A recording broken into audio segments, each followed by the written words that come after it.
Nanindigan si Philippine Coast Guard spokesperson Jay Tariela na hindi siya magsosorry sa China matapos niyang gamitin ang caricature ni Chinese President Xi Jinping.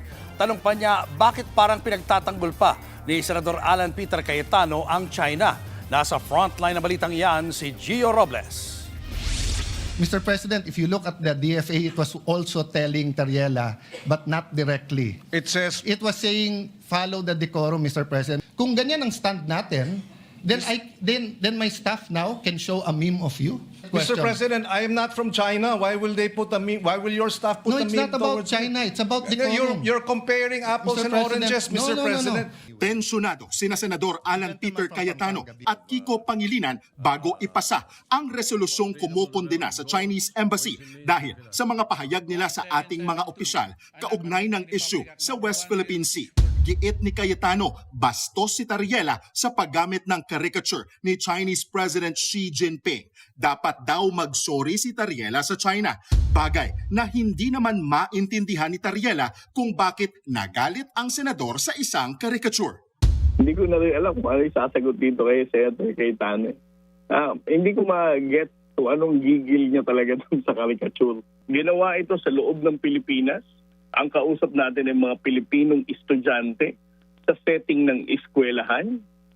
So I don't think that there is something wrong with that. Para sabihin, I violated diplomatic protocol. Giit pa ni Tariela, bakit hindi muna mag-sorry ang China sa mga Pilipinong mangingisda at Philippine Coast Guard sa mga panghaharas? Nagsorry na ba ang China sa pag-violate ng ating karapatan sa West Philippine Sea? Ngayon, kung pipilitin ako ni Senator Alan Peter Cayetano, yan ang tanong ko sa kanya.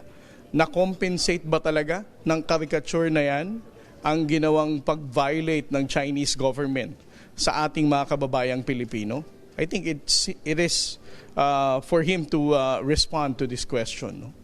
Ibinalik din ni Tariela ang hinahanap ni Cayetano na decorum noong ang senador ang dating Foreign Affairs Secretary ng Duterte administration. When President Duterte said a lot of things against President Barack Obama, the Pope himself, nag-red flag ba siya? Sinasabi niya, wait, Mr. President, in accordance sa decorum to. Diba? But when we talk about China, because of the caricature that made Xi Jinping upset or whoever else in the Chinese Communist Party, ganito siya ka-passionate. Diba? Hindi ko yan maintindihan. Tila ipinagtatanggol pa raw ni Cayetano ang presidente ng China. When was the last time that Senator Cayetano stood up at sinabihan niya Chinese embassy, Chinese government, mag-apologize nga sa Pilipinas? Did we even hear him say those kind of questions? Bago ang sagutang Cayetano at Tariela, una nang inimbitahan ni Tariela si Senador Rodante Marcoleta na magpatrolya sa West Philippine Sea. Kasunod ito ng sinabi ni Marcoleta na dapat na raw isuko ang Kalayaan Island Group. Tinawag na senador ng political analyst na si Ronald Llamas ang mga senador na tila pumapabor sa China. Bukod sa mag-amang Marcoleta, bukas din daw si Tariela na imbitahan si Cayetano sa Pag-asa Island. Nauna namang sinabi ni Marcoleta na kulang sa konteksto ang nag-viral niyang pahayag. Sa huli, itinanggi ni Tariela na ginagamit niya ang issue sa West Philippine Sea para makapasok sa politika. This is a very heartbreaking job. Every day, makikita mo mukha mo sa social media, minamak ni Senator Cayetano, tina-challenge si Senator Marcoleta.